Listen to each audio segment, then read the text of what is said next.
원교인 겨울특강 두 번째 시간에 오신 여러분을 주의 이름으로 환영합니다. 오늘은 고난의 시대에 어둠을 밝힐 여인이라는 주제로 저희가 계속 강의를 하고 있는데요. 두 번째 시간 주제는 이렇습니다. 만약 내게 1000개의 생명이 있다면. 이 주제와 참 어울리는 선교사님입니다.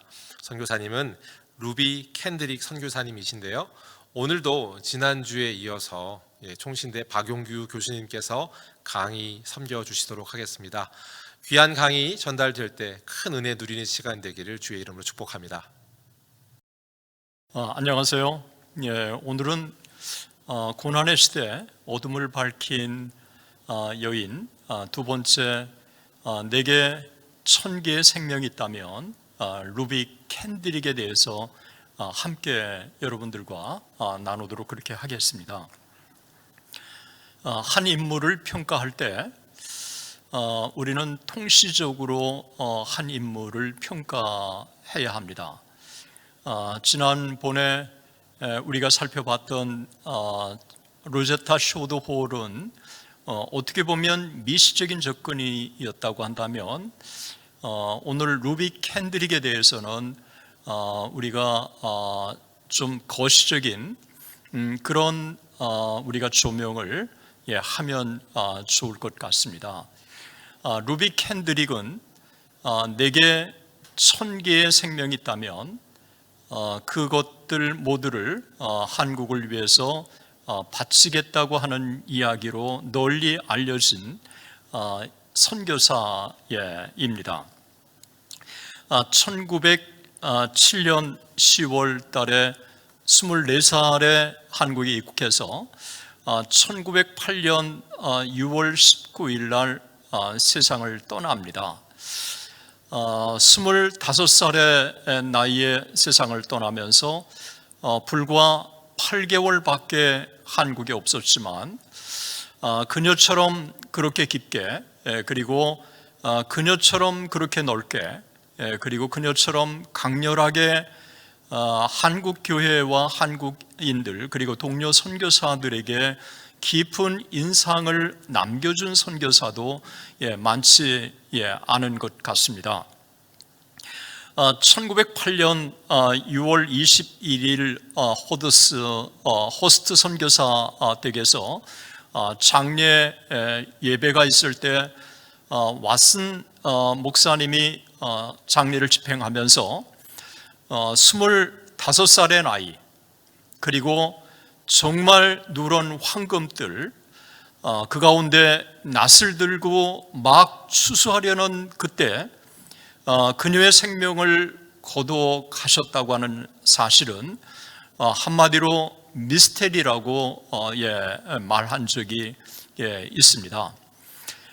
저는 내게 1000개의 생명이 있다면 그것들 모두를 조선을 위해서 바치겠다고 고백했던 루비 캔드릭, 양화진 외국인 묘지에 가면 참 많은 선교사들이 거기에 묻혀 있는데 양화진에 묻혀 있는 모든 선교사들을 대표하는 한 인물을 꼽는다면 루비 캔드릭이 아닐까 생각을 합니다.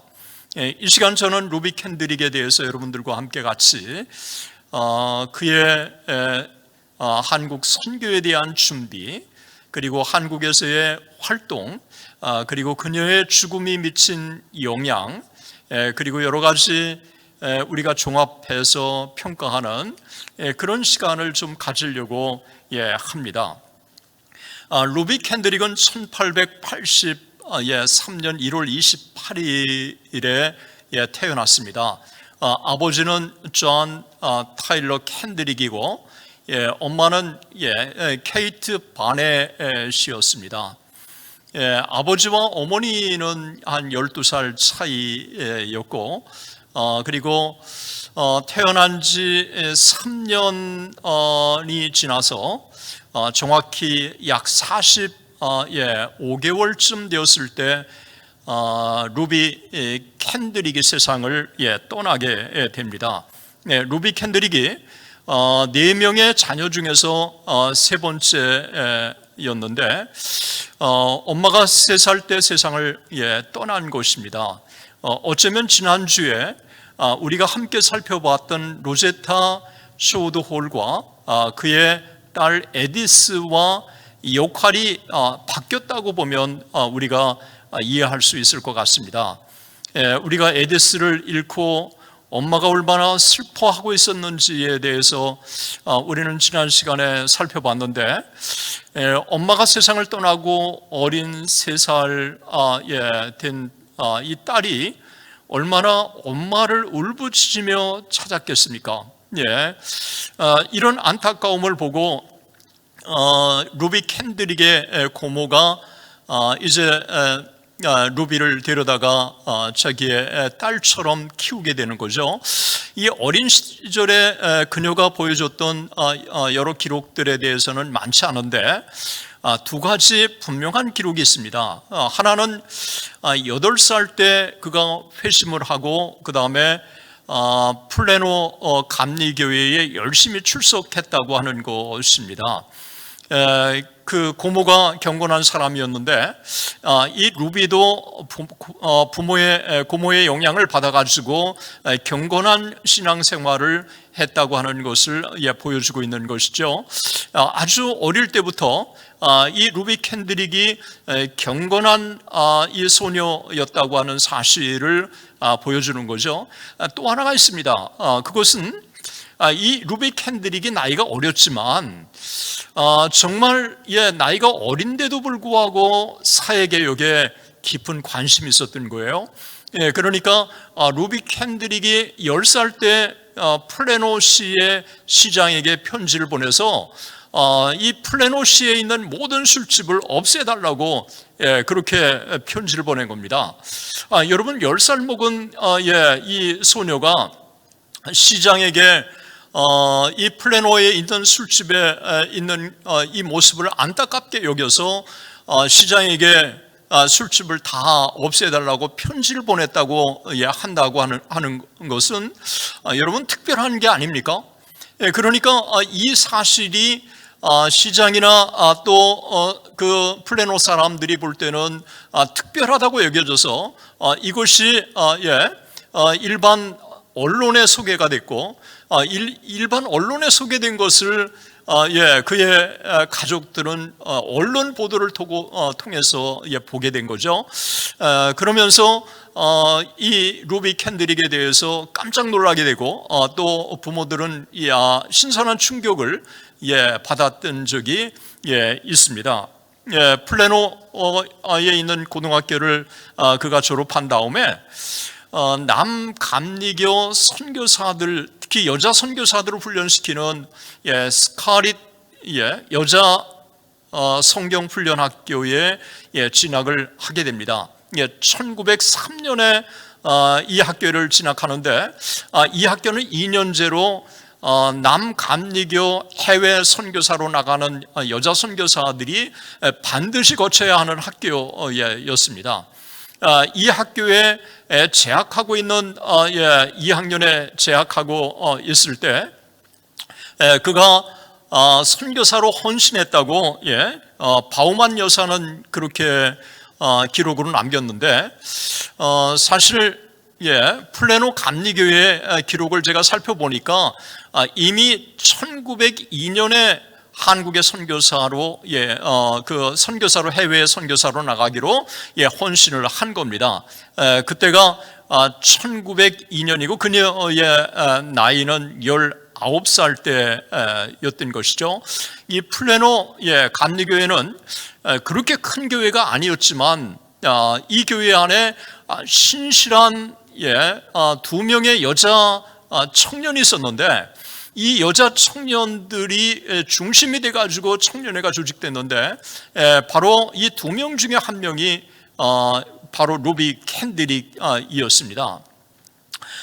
이 스카릿 여자 성경 훈련학교를 졸업한 다음에 이 루비 캔드릭은 그 노스 텍사스 유니버시티 스쿨이라고 하는 일종의 대학을 비전을 가지고 설립한 이 학교의 몰간 목사님이 설립한 학교인데 이 학교의 교수진을 뽑는데 이 교수진에 참여를 하게 됩니다. 처음 야심차게 시작하는 학교이기 때문에 얼마나 이 교수진의 선별 작업을 했겠어요. 그런데도 불구하고 루비 캔드릭이 이 학교에 성경을 가리키는 교수로 발탁을 받아서 그가 Old Testament Studies 그리고 New Testament Studies, 그래서 구약 연구, 신약 연구를 가리키게 됩니다. 그때 학생이었던 한 학생이 훗날 참 이 글을 남겼는데, 그때 루비 캔드릭한테 정말 깊은 인상을 받았고, 루비 캔드릭이 선교사로 지망하고 있었기 때문에 선교의 열정을 강의 시간에 또 표현했고, 그것들이 자신들에게 적지 않는 영향을 미쳤다고 그렇게 이야기를 하고 있습니다. 이 루비 캔드릭이 이제 1905년에 스카릿 이제 성경훈련 학교를 졸업한 다음에 1905년부터 1906년까지 텍사스 유니버시티 스쿨에서 교수 사역을 감당한 것입니다.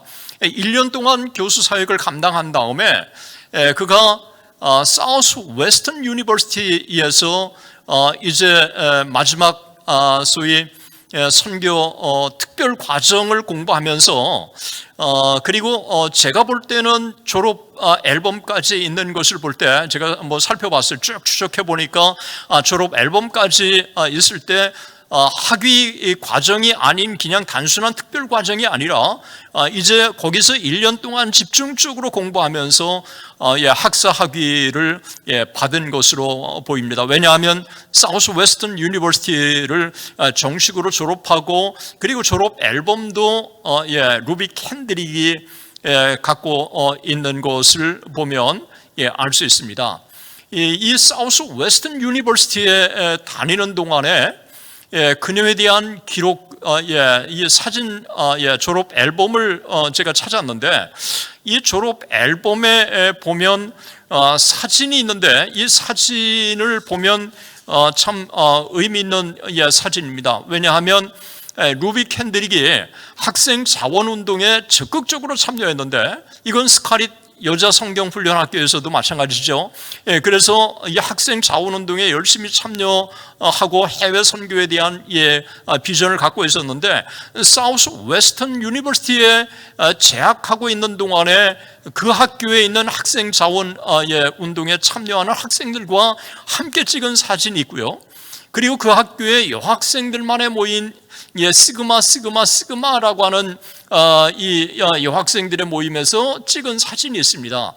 이런 일련의 사진들 속에서 여러 사진들을 우리가 보지만, 특별히 그 사진 중에서 학생 자원운동에 대한 사진이 있는데, 그 사진 보면 두 번째 라인에 보면 여자 그 학생 자원운동 멤버들이 있는데, 그 멤버들 중에 두 번째 줄에 맨 왼쪽에 있는 사람이 바로 이 루비 캔드릭입니다. 이 루비 캔드릭 사진을 여러분 잘 보시면 여자들 사진 중에서는 가장 미녀입니다.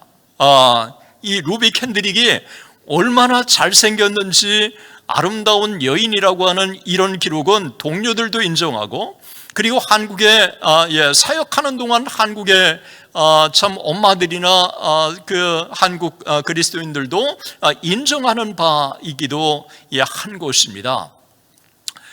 이 학교에서 이제 그가 1906년에서 1907년 1년 동안에 집중적으로 공부를 한 다음에 1907년 그가 소속된 감리교 여자 해외 선교부에서 루비 캔드릭을 선교사로 임명을 하고 한국으로 파송을 하게 됩니다.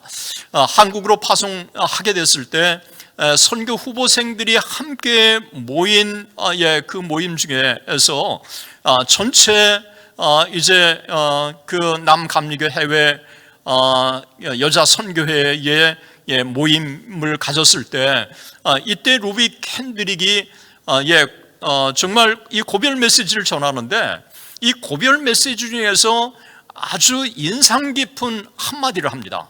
그 인상 깊은 한마디가 뭐냐 하면 복음의 이야기를 전하는 즐거움은 그 어떤 희생도 능가할 것입니다. 여러분 보세요. 복음의 이야기를 전하는 즐거움은 그 어떤 희생도 삼켜버릴 것입니다. 여러분 이 말이 뭘까요? 복음을 전하는 즐거움보다 이 세상에 어떤 즐거움도 없다는 거죠. 그리고 복음을 전하는 이 즐거움은 어떤 대가를 지불하면서라도 복음을 전하고 싶어 하기 때문에 어떤 다른 것도 2차로 하고 이 복음을 전하는 일에 영순위를 두고 자기의 생명을 아끼지 않고 복음을 전한다고 하는 고백이죠. 1907년 8월 25일 루비 캔드릭이 성별 예배가 그가 오랫동안 다녔던 8살 때 회심하고 계속해서 출석했던 플레노 감리교회에서 열렸습니다. 그때 그 교회는 크지 않는 교회인데도 불구하고 영적으로 살아있는 교회였고 그리고 선교일이 아주 뜨거운 교회여서 메이와 루비 이 두 사람을 해외 선교사로 파송하는 예배를 드립니다.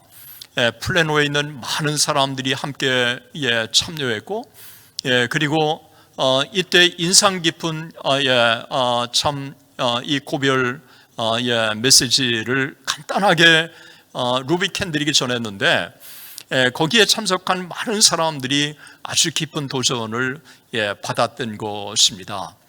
그때 이 두 명이 함께 이 선교사로 파송하면서 고별 인사와 또 메시지를 전하는데 바로 루비와 그 다음에 메이 이 두 사람이었습니다. 이 두 사람은 1902년에 웨벳 청년회를 프라노 감리교회에서 처음 시작했을 때의 이 창립 멤버였고 이 두 사람은 스카릿 성경훈련학교를 같이 다녔고 그리고 이 두 사람은 해외 선교로 동시에 나가기로 한 것입니다. 정말 이 둘 사이는 떨어질 수 없는 참 가까운 사이인데도 불구하고 이 두 사람이 같은 지역에 선교사로 가고 싶은 마음이 얼마나 많았겠습니까? 그런데 이 메이는 브라질로 선교를 떠나고 그 다음에 루비는 한국으로 선교를 떠난 것입니다. 이 한국으로 선교를 떠나게 된 것은 스카릿 성경훈련학교를 졸업하고 나서 상당수의 많은 사람들이 한국 선교사로 지원을 했고 그리고 한국 선교에 대한 비전을 오랫동안 여러 채널을 통해서 받았기 때문에 이 루비는 처음부터 한국 선교를 지망했기 때문에 이 지망에 따라서 루비는 한국의 선교사로 이제 오게 된 것입니다. 고별 예배가 드려지고 4일 후 8월 29일 메이는 브라질로 가는 배를 타기 위해서 뉴욕항으로 갔고 다음 날 8월 30일 이 루비 캔드릭은 캔사스에 있는 그 스카릿 성경학교에 들려서 시애틀에서 9월 10일 한국으로 가는 배를 타기 위해서 그가 8월 30일 스카릿 학교로 떠나게 된 것입니다. 제가 자료를 쭉 추적하다가 보니까 아주 흥미로운 사실을 하나 발견을 했습니다. 여러분 1907년 9월 11일 시애틀에서 한국 가는 배를 타고 오는 시대적 상황을 한번 여러분 생각해 보면 좋을 것 같은데요. 여러분 1907년이 어떤 해입니까? 1907년은 평양대북운동이 일어나서 정말 1907년 1월 14일 1월 15일 장대현 교회에서 놀라운 부흥이 일어나서 이 성령의 역사가 1907년 1월부터 6월까지 한반도 전역으로 확산되지 않았습니까?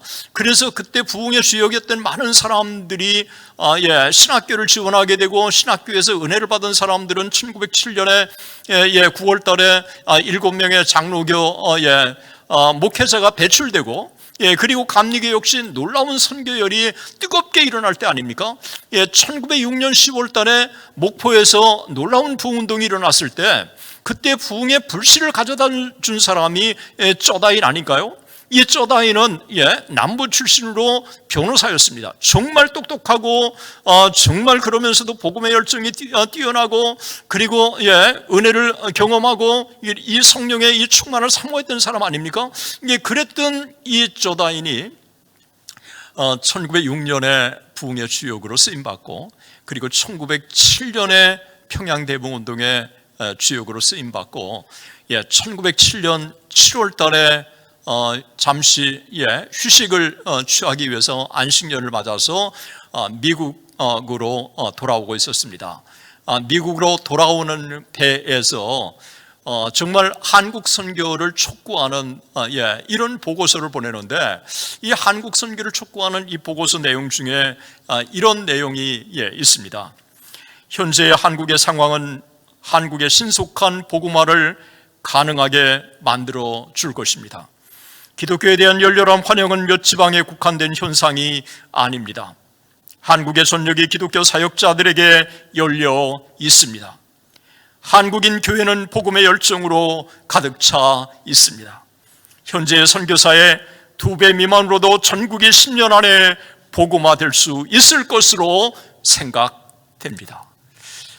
사실 제가 앞뒤 자르고 중요하다고 여겨지는 것만 제가 발췌했는데요, 앞의 내용, 뒤의 내용을 보면 가슴이 그냥 두근두근 합니다. 왜냐하면 사역자가 너무너무 필요합니다. 한국에 정말 이 교사가 너무 필요합니다. 한국에 와서 지금 도와줘야 합니다. 아시아에서 복음화될 수 있는 유일한 나라가 한국입니다. 여러분, 지금 읽어도 가슴이 두근두근 하는데 그 당시에 어땠을까요? 이 쪼다인이 배에서, 미국으로 오는 배에서 썼던 이 선교 보고서가 1907년 8월 16일 남감리교 소위 해외 선교지라고 할 수 있는 크리스천 어드보케이트에 실린 겁니다. 선교에 관심 있는 사람들은 다 이 보고서를 읽는 것이죠, 이 잡지를. 그렇다면 해외 선교에 관심이 있고 해외 선교에 파송을 받은 루비 캔드릭이 이 편지를, 이 보고서를 읽었을 것은 당연한 것입니다. 자기가 한국의 선교사로 임명을 받았고, 한국에 자기가 너무도 잘 알고 있는 쪼다인이라고 하는 선교사가 이렇게 감격에 찬 선교 보고를 했고, 그런 가운데 그가 한국 선교를 기대하면서 시애틀에서 9월 10일 배를 타고 갔을 것을 우리가 생각한다면, 우리는 당시 루비 캔드릭이 얼마나 선교열에 불타 올랐었던가를 알 수 있을 것 같습니다. 1907년에 그가 9월 10일 시애틀에서 한국으로 떠나는 배에 올라서 당시에 보통 25일 전후가 걸렸던 것을 고려할 때 루비 캔드릭은 10월 초경에 한국에 도착했을 거라고 여겨집니다. 한국에서 한 달 동안 서울에서 준비 작업을 거친 다음에 1907년 11월에 그가 개성으로 송도라고 또 널리 알려졌죠. 이 송도로 그가 발령을 받게 된 것입니다. 송도에서 1907년 11월에 송도로 옮겨서 송도에서 그가 사역을 하는 동안 어떤 사역을 했는지 또 어떻게 그가 선교의 결실을 또 얻었는지 이런 것들을 참 우리가 흥미 있게 우리가 추론해 보는 것은 참 좋을 것 같습니다. 우리가 한 인물이 이제 선교지에 정착을 해서 짧은 동안이지만 그가 사역하는 동안에 어떤 사역의 결실을 맺혔는가라고 했을 때 우리는 적어도 세 가지를 통해서 평가해야 한다고 생각을 합니다. 루비 캔드릭 자신이 선교 현장에 어떤 생각을 갖고 있었는지, 그리고 두 번째로는 동료 선교사들이 루비 캔드릭을 어떻게 생각했는지, 그리고 세 번째로 한국인들은 루비 캔드릭을 어떻게 또 평가했는지. 제가 볼 때 이 세 가지만 보면 그가 어떻게 사역했는지를 어느 정도는 파악할 수 있으리라고 생각을 합니다. 1907년 11월에 그가 송도로 발령을 받은 다음 얼마 되지 않아서 그가 사랑하는 가족들에게 다음과 같은 편지를 보냅니다. 저는 여기서 너무도 행복합니다. 심지어 나의 간절한 수곤이 실현되었습니다. 나의 수곤이 점점 더 날마다 아름답게 점증하고 있습니다. 만약 제게 1000개의 생명이 있다면 그 모두를 한국을 위해 기꺼이 바치겠습니다. 여러분, 언어를 아직 완전히 습득하지 않았고, 그리고 한국 문화에 익숙하지 않았고, 어쩌면 미국과 비교해 봤을 때 한국이라고 하는 그 당시의 상황은 열악하기 그지없는 환경이었어요. 여러분, 먹을 거는 제대로 먹을 수 있겠습니까?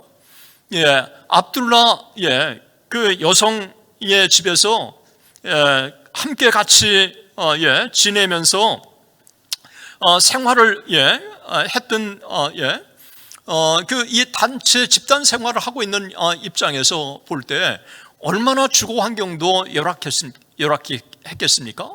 그런데도 불구하고 루비 캔드릭은 저는 여기서 너무도 행복합니다. I'm so happy to stay here. 여기 머물고 있다고 하는 게 얼마나 행복한지 모릅니다. 심지어 나의 간절한 수곤이 실현되었습니다. 여러분, 선교지에 와서 복음을 전하면서 주일학교 학생들을 가르치고 또 언어를 배우고 그들을 사랑으로 감싸주고 이런 사역들을 하는 게 자기에게는 행복이고 그리고 자기에게는 오랜 수곤이었다고 하는 고백. 그래서 한국에 대한 사랑이 점점 커지고 이미 그 미국을 떠나올 때부터 한국에 대한 사랑이 자기의 가슴을 벅차오르게 만들었는데 이제 확신에 차서 내게 1000개의 생명이 있다면 이 1000개의 생명을 한국을 위해서 바치고 싶습니다. If I had 1,000 lives to give, Korea should have them all. 만약 제게 1000개의 생명이 있다면 한국은 그 모두를 가질 가치가 있습니다. 루비 캔드릭이 어떻게 한국에 도착해서 사역했는가를 보여주고 있는 거죠. 루비 캔드릭이 한국에 도착해서 사역하는 것을 옆에서 지켜본 루비 캔드릭의 이 동료 코들리어 어윈은 스카릿 성경학교에서부터 같이 룸메이트였기 때문에 정말 이 루비 캔드릭을 너무 잘 알고 있었던 거죠. 루비 캔드릭과 또 송도에 도착해가지고 압둘라 여성의 집에서 함께 또 기거했기 때문에 이 루비 캔드릭을 옆에서 지켜볼 수 있었던 것입니다. 그런데 이 코들리어 어윈이 이렇게 얘기를 합니다. 그녀로 인해 우리는 행복하였고 같이 있는 멤버 구성도 그녀가 합류함으로 완전해졌습니다. 한국인들이 얼마나 그녀를 사랑하는지 모릅니다. 그녀는 너무 젊고 사랑스럽고 아름다웠습니다. 여러분, 한국인들이 그녀를 얼마나 사랑하는지 모른다고 하는 것은 한국에 온 지 얼마 되지 않았는데 여러분, 어떻게 한국인들이 그렇게 이 루비 캔드릭을 사랑할 수 있었을까요? 이 단편적인 기록들을 추론해 볼 때 루비 캔드릭은 늘 캔디를 갖고 다녀서 우는 아이들에게 캔디를 준 거예요. 그리고 한국어를 잘 모르지만 사랑스러운 눈빛으로 아이의 눈과 마주쳐 보는 거예요. 그러면 이 어린아이는 루비 캔드릭이 자기를 사랑한다고 하는 것을 이 눈으로 금방 알 수 있었던 거예요. 그러면서 비록 한국말을 유창하게 하지는 못했지만 자기가 배운 대로 한국말을 통해서 사랑을 표현하고, 그리고 사랑으로 이 어린 참 아이들을 돌보고 이러면서 어린아이의 부모님들은 깊은 감동을 받은 거예요.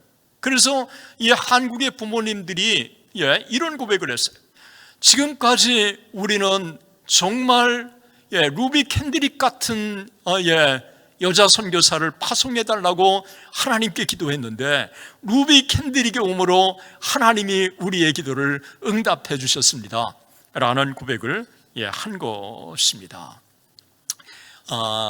여러분, 루비 캔드릭은 자기가 한국에서 사역하고 있다고 하는 게 정말 행복하다고 이야기를 했고, 그리고 한국이 너무 사랑스러워서 내게 1000개의 생명이 있다면 그 생명 모두를 한국을 위해서 바치고 싶다고 하는 고백을 했고, 그리고 동료 이 코들리오 어윈 선교사는 그녀가 우리와 합류함으로 말미암아 멤버 구성이 완벽해졌다고 그렇게 증언을 하고 있고, 또 한국의 아이 엄마들이나 아이들은 루비 캔드릭의 사랑을 받으며 루비 캔드릭을 사랑하고, 그리고 루비 캔드릭 같은 여인을 선교사를 파송해 달라고 했는데 그런 선교사를 한국에 파송해 주셨다고 한다면 여러분, 이렇게 정말 어쩌면 완벽한 선교 사역을 감당하는 여인이 있을까요? 그런데 한국 도착 그가 8개월 만에 1908년 6월 9일 날 급성 그가 맹장염에 걸리게 됩니다. 이 급성 맹장염에 걸려서 참 그 상태가 심상치 않다고 하는 사실을 직감하고 이 동료 선교사들이 시브란스 병원으로 옮겼지만 열흘 만에 1908년 6월 19일 날 루비 캔드릭은 하나님의 부르심을 받습니다. 저는 왜 루비 캔드릭이 급성 맹장염에 걸려서 바로 세브란스로 이송했다면 수술해서 얼마든지 살아날 수 있었을 텐데 왜 그렇지 못했을까 궁금했습니다. 바우만 여사가 오랜 후에 루비 캔드릭이 죽고 오랜 후에 루비 캔드릭에 대한 짧은 이 기록을 남기면서 그 기록 중에 바우만 여사가 이런 글을 남겼습니다. 그래서 여러 정보를 통해서 이 글을 쓴 거기 때문에 저는 상당히 설득력이 있다고 보아집니다. 그녀 캔드릭은 자신이 돌보던 너무도 많은 사람들이 병에 걸려서 그녀의 도움이 크게 필요하다는 사실을 알고는 자신이 중병에 걸렸는데도 학교에서 아픈 한국인 여학생들 병간호를 도와주었다. 이 때문에 그녀는 자신의 힘을 다 소진하고 그녀의 쇠잔한 육신이 병으로 쓰러져 결국 죽음에 이르게 되었다. 그녀는 마지막 순간까지 그녀 자신은 전혀 생각하지 않고 오직 다른 사람들만 생각했던 것이다. 여러분, 루비 캔드릭이 이타적인 사랑, 자기가 병들었음에도 불구하고 자기 자신을 먼저 생각하지 않고 병든 한국 여인이 있는 것을 확인하고 먼저 한국 여인을 치료하고 돌보려고 하다가 자기의 이 건강, 여러분 치료에는 타이밍이 있지 않습니까? 그 타이밍을 놓친 거라고 여겨지는 것입니다. 1908년 6월 9일 급성 맹장염이 걸린 다음에 세브란스로 옮겨서 그 열흘 동안에 그 주변의 사람들에게 루비 켄드릭은 너무 깊은 도전과 감동을 주었던 것입니다. 특별히 이제 송도를 떠나면서 자기의 병 상태가 참 심각할 수 있다고 하는 사실을 예견했는지 루비 켄드릭은 그 송도의 사역지를 두고 떠나오는 게 못내 아쉬웠는지 이렇게 주변의 사람들에게 말했습니다. 저는 한국에 살면서 사역을 감당하기 위해 여기 왔습니다. 만약 제가 한국을 위해 죽는 것이 하나님의 뜻이라면 저는 기꺼이 하나님 나라에 갈 준비가 되어 있습니다. 그리고 또 이런 이야기를 또 주변의 사람들에게 남겼습니다. 만약 제가 죽거든 텍사스 웨벳 청년 회원들에게 10명, 20명 그리고 50명씩 한국에 오라고 말씀해 주세요. 여러분, 루비 켄드릭이 자기가 시작한 지 얼마 되지 않아 참 결실을 맺어야 하는 이 안타까움을 가슴에 안고 그 사역이 자기의 죽음으로 중단되지 않도록 자기가 자라왔고 또 자기를 파송했던 자기의 고향 웨벳 청년들에게 10명씩 20명씩 50명씩 한국에 선교사로 와서 사역을 감당하라고 그렇게 부탁해달라고 하는 말이었습니다. 그녀가 세상을 떠나고 바우만 여사가 루비 켄드릭에 대해서 평가한 글이 있습니다. 저는 이 바우만 여사의 영어로 쓴 글을 이제 한글로 옮기면서 제 마음에 깊은 도전과 감동이 되었고, 그리고 참 인생이 뭔지 다시 한번 생각하는 계기가 되었습니다. 바우만 여사는 루비 켄드릭의 참 세상을 떠나고 나서 루비 켄드릭에 대해서 이렇게 평가를 내렸습니다. 그녀는 25년이라는 짧은 생애를 살았지만 70년을 산 수천 명의 우리보다 더 긴 생애를 산 것입니다. 생은 연수와 날의 길이로 계수할 수 있는 것이 아니라 고상한 행함과 위대한 사상, 하나님과 인간을 위한 이타적인 섬김으로 계수할 수 있습니다. 우리는 한 번의 짧은 생애 속에서 1000년을 살 수도 있습니다. 이 젊은 여인 루비 켄드릭이 바로 그런 생애를 살았습니다.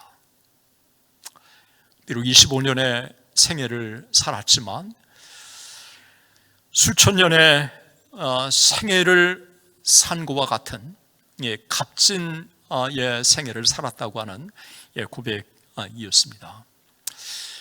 루비 켄드릭이 세상을 떠나고 루비 켄드릭을 추모하는 남감리교 동료 선교사들이 시를 남겼습니다.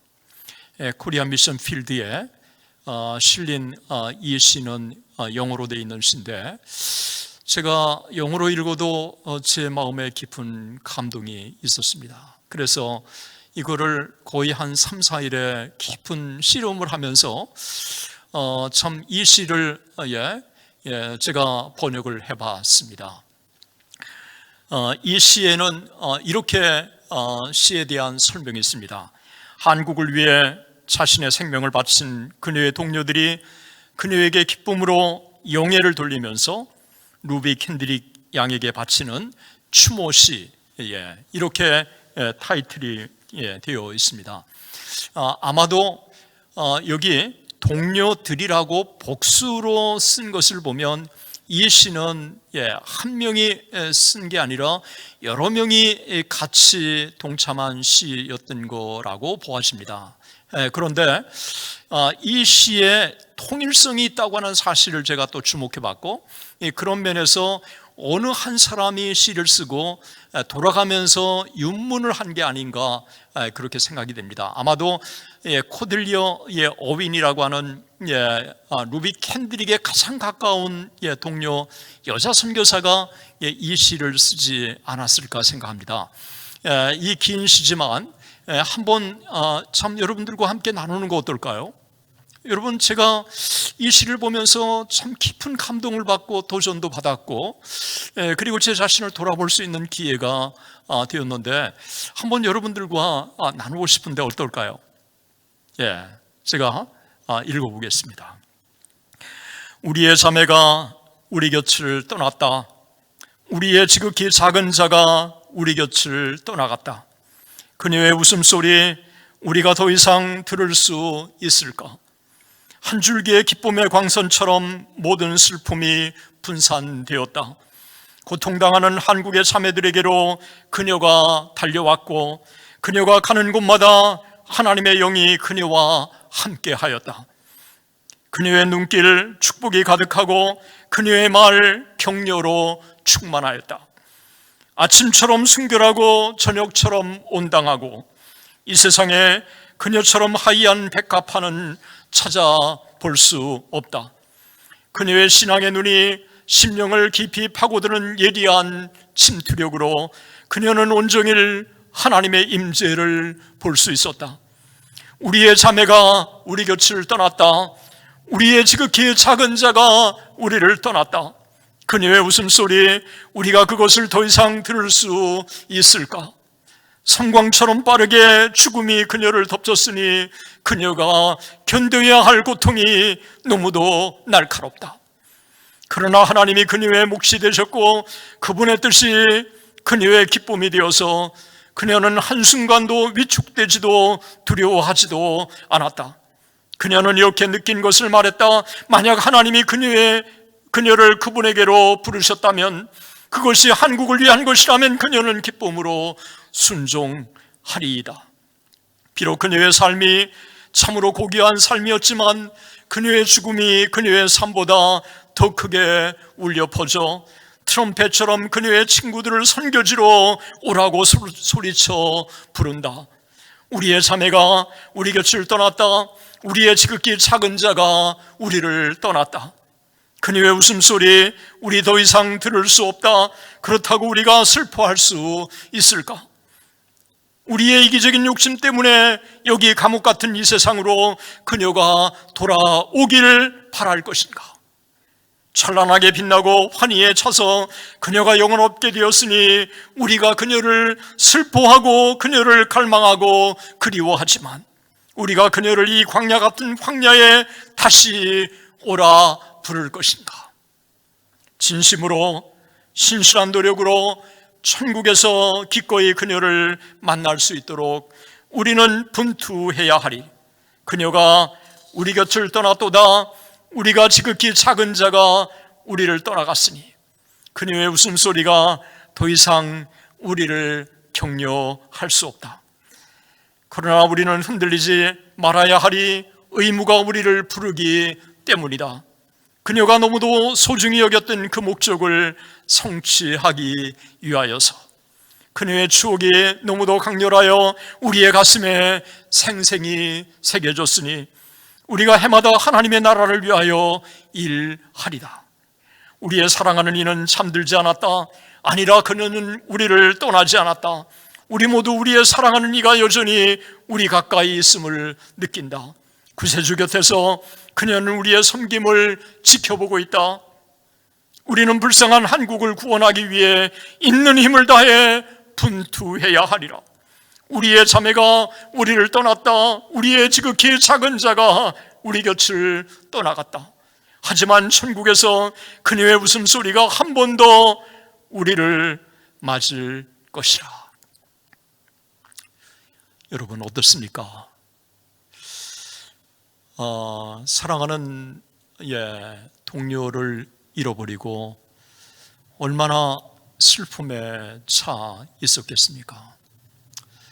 그리고 사랑하는 동료가 갑자기 급성 맹장염으로 세상을 떠나면서 나 역시 우리 역시 그렇게 세상을 떠날 수밖에 없을 것 같다고 하는 두려움이 얼마나 이들을 엄습했겠습니까? 그런데도 이 시에 녹아있는 그들의 신앙은 마치 히브리서 11장의 믿음의 선진들의 각오를 보는 것 같고, 그리고 자기의 생명을 아끼지 않고 86년 동안 주님은 한 번도 나를 배반하지 않았는데 내가 어떻게 주님을 배반하겠느냐고 하는 이 폴리갑의 마지막 장면을 또 보는 것 같기도 하고, 주기철 목사님의 일사각오의 신앙을 여기서 보는 것 같기도 한 것입니다. 사랑하는 동료의 죽음이 결코 헛되지 않도록 여기에 남아서 자신들의 혼신을 다해서 선교 사역을 감당하겠다고 하는 참 어떻게 보면 장례 예배 때 낭독했던 이 송별의 시가 이들의 어떤 각오를 새롭게 다지는 계기가 되지 않았을까 하는 생각을 가져보는 것입니다. 루비 캔드릭이 갑자기 참 한국에 파송된 지 8개월 만에 불과 그녀의 나이 25세에 하나님의 부르심을 받았지만 루비 캔드릭의 영향은 너무도 컸습니다. 루비 캔드릭이 소속되어 있는 감리교 선교회는 루비 캔드릭의 죽음이 헛되지 않도록 묘비를 만들고 그리고 기금을 만들고 그리고 본격적으로 한국 선교를 촉구해달라고 본국에 호소하는 그런 편지를 보내기로 4가지를 결정을 합니다. 그 4가지 중에 바로 한국 선교를 촉구하고 호소하는 이와 같은 내용이 주를 이루고 있는 것입니다. 루비 캔드릭의 이와 같은 소위 참 선교지 한국에 10명, 20명, 50명씩 와서 한국 선교를 해달라고 하는 이와 같은 참 이 호소의 이 편지, 이 호소, 그녀가 보냈던 만약 내게 1000개의 생명이 있다면 이 생명 모두를 조선을 위해서 바치겠다고 하는 이와 같은 이 호소 어린 이 편지, 이게 자기의 그녀의 고향 남감리교 선교의 텍사스주의 남감리교 교회들에 전해지고, 그 다음에 그곳에 있는 스캇 성경학교에 전해지고, 웨벳 청년에 전해지고, 그녀가 1년 동안 공부했던 사우스 웨스턴 대학교에, 그리고 1년 동안 가르쳤던 노스 텍사스 유니버시티 스쿨에 이렇게 쭉 전해져서 이 텍사스 전역에 루비 캔드릭의 죽음이 헛되지 않도록, 그녀의 죽음이 헛되지 않도록 나도 캔드릭처럼 그러면서 이 선교의 열이 그녀의 고향에 강하게 일기 시작한 것입니다. 당시 밴더빌드 대학에 재학하고 있었던 양주삼 목사님이 밴더빌드 대학에 재학하고 있을 때 루비 캔드릭의 고향을 찾아갔습니다. 그리고 루비 캔드릭의 고향에 찾아가서 루비 캔드릭에 대한 여러 가지 정보를 다 얻고 1911년에 그가 한국을 사랑한 사람 루비 캔드릭을 추모하며라고 하는 이 글을 크리스천 어드보케이트라고 하는 선교지에 실었습니다. 저는 양주산 목사님이 굉장히 실력 있는 사람이고 영어를 유창하게 하는 사람이고, 그리고 그녀의 고향까지 가서 여러 사람들을 만난 것이죠. 부모를 만났고, 그 다음에 이 교회 선배들을 만났을 것이고, 또 교인들을 만났을 것이고, 이러면서 얻은 정보를 가지고 쓴 글이기 때문에 상당히 설득력이 있다고 봅니다. 이 글에 따르면 1908년 6월 19일 루비 캔드릭이 세상을 떠나기 바로 전날 6월 18일 날 그녀가 보낸 만약 내게 1000개의 생명이 있다면 이 1000개의 생명 모두를 조선을 위해서 바치겠다고 하는 이와 같은 내용의 선교를 촉구하는 편지가 웨벡 청년의 이 텍사스 웨벡 청년의 모임 때 읽혀진 겁니다.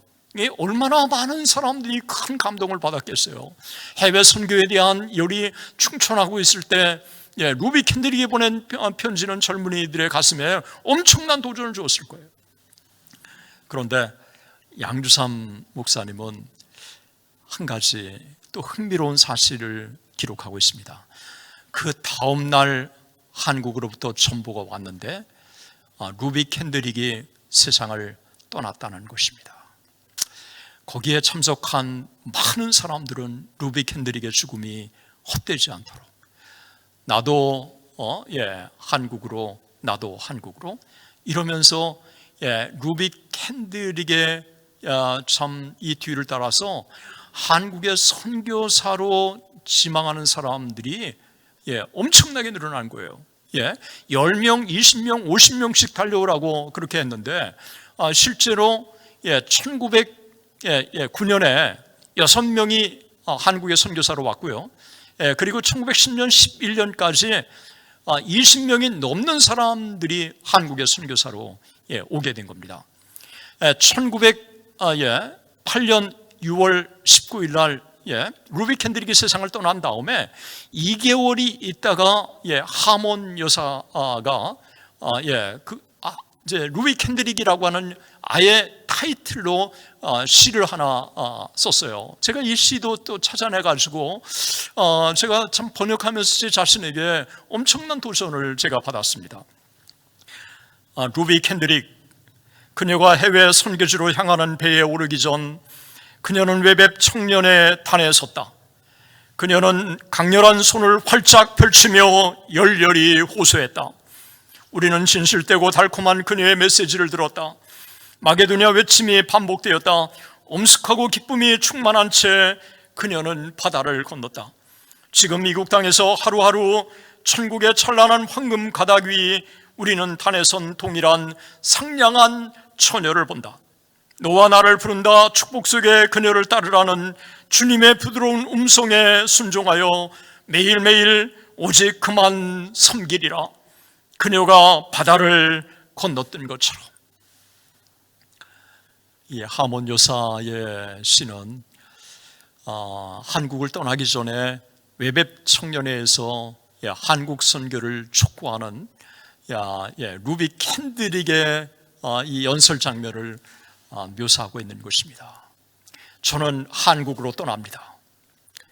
저와 같이 여러분들이 정말 세계 선교의 사명을 감당하는 여러분들이 되기를 원합니다. 저는 부족하지만 하나님께 모든 것을 맡기고 제가 조선에 가려 합니다. 아마 이런 메시지를 전하지 않았을까 생각합니다. 이런 메시지를 연상하면서 정말 하몬 그 여사는 참 후반부의 시에서 그녀는 비록 천국에 갔지만 천국 단에서 한국 선교를 촉구하는 너와 나를 부르는 이와 같은 메시지가 참 들리는 듯하다고 하는 이 고백을 한 것입니다. 그녀의 죽음이 얼마나 많은 영향을 텍사스 주 플레노 그녀의 고향에 미쳤는지는 참 다양한 각도로 조명해 볼 수 있습니다. 1909년 1월 달에 그녀가 세상을 떠나고 6개월이 지나서 플레노 감리교회에서 부흥회가 열렸는데 그 부흥회가 3주 동안 진행되었고 그 중에 참석한 사람들 중에 200명이 회심을 했고 37명이 자신의 온 생애를 선교에 헌신하기로 그렇게 다짐을 했던 것입니다. 이런 선교 움직임의 결과 한국에 1911년까지 불과 그가 세상을 떠나고 2년 만에 한국에 20명이 넘는 선교사들이 한국에 달려올 수 있었던 것입니다. 뿐만 아니라 루비 캔드릭의 죽음이 헛되지 않도록 루비 캔드릭 선교회가 결성됐습니다. 그러니까 그 지역의 남감리교 해외 선교는 바로 루비 캔드릭 선교회라고 하는 이름으로 바뀌어가지고 모든 해외 선교는 루비 캔드릭 선교회를 통해서 통하도록 그렇게 한 것입니다. 뿐만 아니라 루비 캔드릭 기념기금을 조성하는 움직임이 일어났던 것입니다. 이와 같은 움직임들이 점점 더 해외 선교를 진작하게 되고 더 많은 사람들이 기금에 동참하게 되고 이러면서 루비 캔드릭의 죽음은 한국 선교 그리고 남감리교의 해외 선교로 이어지게 된 것입니다. 뿐만 아니라 루비 캔드릭이 세상을 떠난 다음에 고향에는 루비 캔드릭 기념관이 세워지고 또 송도에는 루비 캔드릭 기념교회가 또 세워지고 루비 캔드릭의 그의 죽음이 헛되지 않도록 놀라운 해외 선교 운동이 활발하게 일어나게 된 것입니다. 이제 저는 오늘의 강의를 정리하려고 합니다. 오늘의 강의를 정리하면서 저는 세 가지를 특별히 한번 이 정리하는 입장에 함께 생각하고 여러분들과 함께 나누기를 원합니다. 25세 그리고 한국 사역 불과 8개월 만에 루비 캔드릭은 세상을 떠났습니다. 그러나 그녀처럼 그렇게 깊은 영향을 미친 선교사들도 많지 않다고 하는 것입니다. 여기서 한번 인생을 한번 생각해 보기를 원합니다. 이 땅에 비록 살아있을 때는 미미했지만 그녀가 혹은 그가 죽은 다음에 하나님 나라 확장에 엄청난 귀한 도구로 쓰임받을 수 있다고 한다면 그것처럼 아름다운 것은 없을 거라고 생각을 합니다. 루비 캔드릭은 마지막 죽어가면서도 자기의 죽음을 하나님이 사용하시기를 원하셨다고 하는 것입니다. 뭘 의식하고 있습니까? 이 땅에 살아가는 동안 참 이 루비 캔드릭은 하나님의 뜻을 구현하는 것을 평생의 자기의 철학으로 삼고 매일 하루하루를 충실하게 살았다고 하는 것을 보여주는 것이 아닐까요? 우리가 지난주에 로제타 쇼드 홀에게서 만났었던 동일한 그의 인생관을 신앙관을 여기 루비 캔드릭에게서도 우리가 찾아볼 수 있다고 하는 것입니다.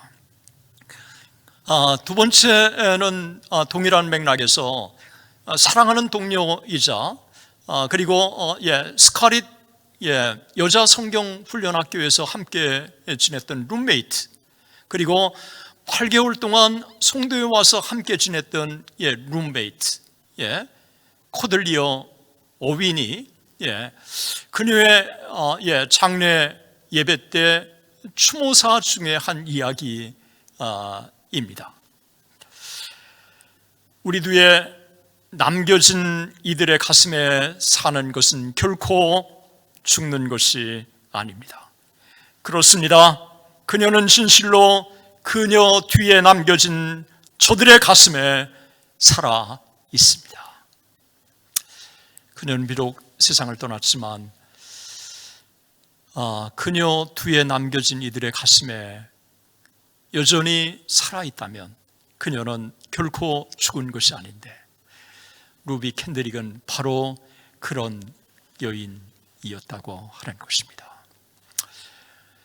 분명히 우리 역시 하나님의 부르심을 받으면 우리는 이 세상을 떠날 수밖에 없습니다. 정말 루비 캔드릭처럼 이 땅에 살지만 이 땅에 하나님의 부르심을 받는 것뿐만 아니라 정말 나 이후에 많은 사람들의 가슴에 살아 역사할 수 있다면, 그래서 여전히 하나님의 거룩한 꿈을 꿀 수 있다면, 그리고 하나님 나라를 위해서 달려갈 수 있다면 얼마나 가치 있고 아름다운 것일까요? 세 번째, 저는 루비 캔드릭은 분명히 그녀에게 롤 모델이 있었다고 생각을 합니다. 왜냐하면 그녀의 이 단편적인 기록이나, 그리고 루비 캔드릭의 이 편지나, 그리고 루비 캔드릭이 남긴 마지막 말, 만약 내게 1000개의 생명이 있다면 그 1000개의 생명을 모두 다 한국을 위해서 바치겠습니다. If I had 1,000 lives to give, Korea should have them all. 한국이 그 모든 것을 다 가질 수 있다고 한 거죠. 여러분, 놀랍게도요, 루비 캔드릭이 얘기했던 거와 유사한 참 생각을 가지고 평생 동안 살아간 사람이 있습니다.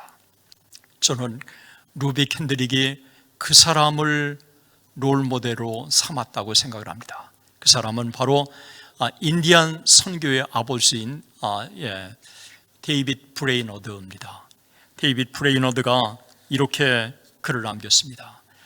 그가 죽기 전에 남긴 글인데요, 일기에 만약 제게 1000개의 영혼이 있다면, 또 그것들이 어떤 가치가 있다면 저는 그것들 모두를 하나님께 드릴 것입니다. 여러분, 평신도 위대한 설교자 찰스 스펄전도 유사한 말을 남겼습니다. 만약 내게 1000개의 생명이 있다면 그것들 모두를 주님을 위해 바치겠습니다. 저는 루비 캔드릭이 데이빗 브레이너드 그리고 이 찰스 스펄전 같은 인물을 롤 모델로 삼고 평생을 살았다고 생각을 합니다. 만약 내게 1000개의 생명이 있다면 이라고 하는 것은 죽음 앞에서 그가 비로소 한 얘기가 아니라 이미 한국을 오기 전에, 한국에 발을 딛기 전에 그는 평소에 해외 선교에 이와 같은 비전을 꿈꾸고 이와 같은 것을 가슴에 품고 살지 않았는가 생각을 합니다. 데이빗 브레이너드, 찰스 스펄전, 이 두 사람보다도 더 루비 캔드릭의 생애 동안에 깊은 영향을 미친 한 인물이 저는 허드슨 테일러라고 생각을 합니다. 이 허드슨 테일러는 1832년에 태어나서 1905년에 세상을 떠난 인물이죠. 그녀가 스카릿 성경학교를 막 졸업하고 해외 선교에 불타고 있을 때 그 허드슨 테일러 선교사가 세상을 떠나는 겁니다. 허드슨 테일러 선교사가 28살 때 그의 누이 아메리아 테일러에게 1860년이죠.